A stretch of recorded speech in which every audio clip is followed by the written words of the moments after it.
All right, so that's what you do for fun. You hang out with the fam. We're going to get back on track here again. Time is of the essence. Oh, opportunity. So, Larry, tell me an opportunity that you had as a young man, you know, in your 20s, essentially that changed the trajectory of your life to help you to get to where you are now. Something that really was sort of like a building block where I could have went right, could have went left. Mm-hmm.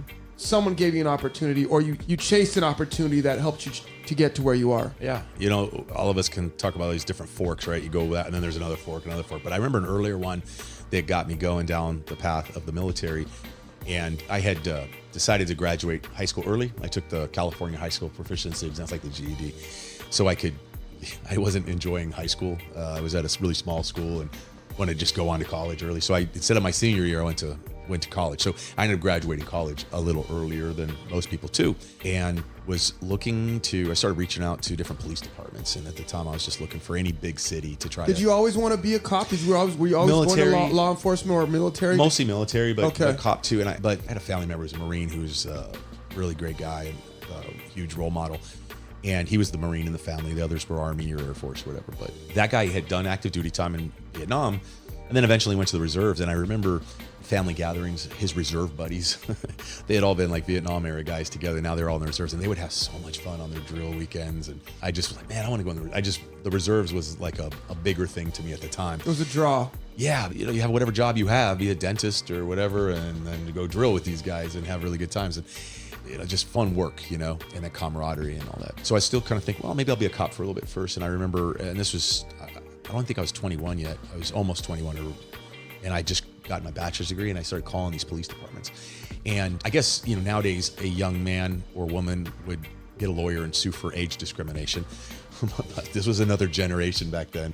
And they would keep telling me, well, yeah, you do have to be 21 and you are, but we're looking for someone with more worldly experience. I heard that over and over again from like San Francisco PD and Oakland and San Jose and all these big cities that I was calling at the time. There was no internet, right? So you just call 411. Can you please give me the number of the recruiting? What year was that? 91. Yeah, early 91. So I kept hearing that worldly experience, and I didn't kind of know what they meant by it. And finally, one of them was like, dude, you know what, man? You have such a clean record, and you know, you have a really good resume, you got your degree, and you seem like a great guy. If you just went in the military for a little while first. And I said, well, I was going to go in the reserves. I was just going to wait till after the police academy. You know, that was kind of like my idea at that time. And he said, well, no, man, you go do that now. You know, maybe when you came back, we would love to have someone like you. All right, cool. So then I called the 1-800 Marines off the billboard, and I was just, the guy says, well, you have any college? Yeah, I got a degree. Anyway, just one thing led to another. I ended up going down the Marine Corps path and staying in a lot longer than I thought I was going to. I was just thinking I'd stay in for a while. The thing was... Keep offering you more money, I hear, to re-up and re-up and re-up. There's that too, but also there was a thing where there's a catch if you were an officer. I didn't even call to be an officer. I just wanted to be a Marine. And they said, well, if you have a degree, you got to talk to this guy. And it was an officer recruiter. I ended up finding out a long time later that the recruiters were recruiting guys with like law degrees and stuff and lying to them, saying you couldn't be an officer just to meet, you know, recruit the numbers they were supposed to do.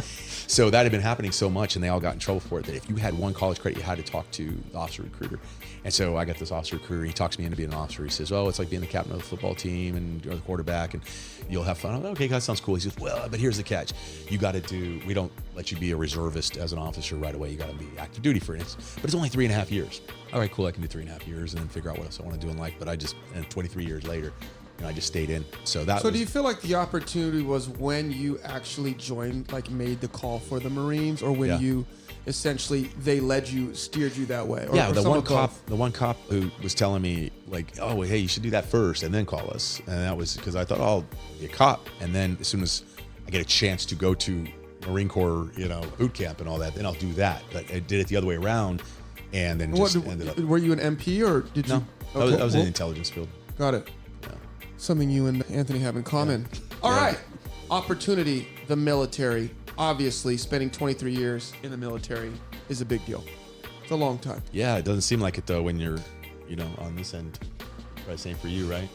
It's kind of strange. I feel like some of the things you were saying, that the things that I miss is like the brotherhood. Yeah. That camaraderie. There's just something so different that you're not doing it. It's something so much above and beyond you. Yeah.